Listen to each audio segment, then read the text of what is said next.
All right, so next we're going to talk about the Chemex, which is my personal favorite brewing method, and we're partnering it with the electrical grinder, which again is my personal favorite. So this is my every morning routine. It is a bit time consuming, but I also appreciate that. I appreciate the time spent in the meditation of creating your coffee in the morning. The ritual. The ritual, great word, yes. And so, do you sell these at your shop? We do. We sell these to order. Every now and then we have them on retail. We also sell the filters to order as well, because these aren't readily available in grocery stores or different things like that. A lot of independently owned coffee shops sell Chemexes. It's not as well known of a brewing process, but it's definitely a great, a really good one. So these are your filters. The filters are a circle, and they come already folded. But what you want to do is it has 4 layers. You want to take one layer, pull it back, and leave 3 layers on one side, which you want to put towards the neck of your Chemex. So this is the button, this is the neck, and this is the spout. So you want to, so earlier I said neck, you want to put it towards the spout. Be careful too when you're doing this brewing process not to touch the glass after you put the hot water. That's why this neck is here. It's so pretty. It is. I set it on my counter.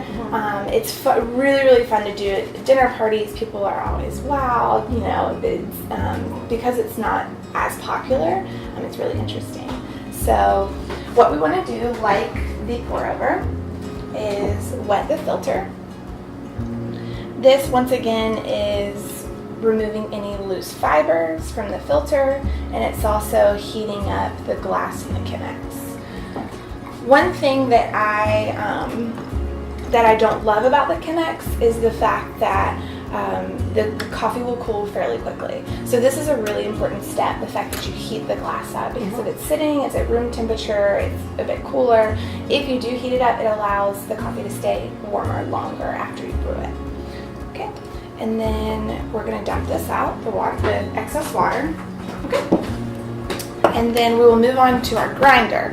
So this is, I may have mentioned before that this is a wonderful option for an electrical grinder. It's fairly inexpensive. It's very durable. You can adjust the grinds, which I really can appreciate, being one who uses multiple different brewing processes. You can also put it on a timer, so instead of having to manually do it or pay attention to how long that it's going, it's on a little timer, and it'll grind for that time for the amount of coffee that you want. And there comes a really great manual that explains all of that, how many grams you get and how much time. So you can calculate that.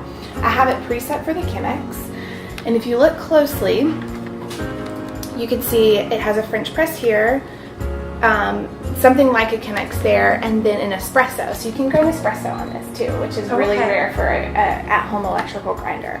So I have it a little past the Chemex because I like a bolder taste. So it's going to grind the beans a bit finer. Which so the finer the grind, the bolder the taste. Okay. Yep.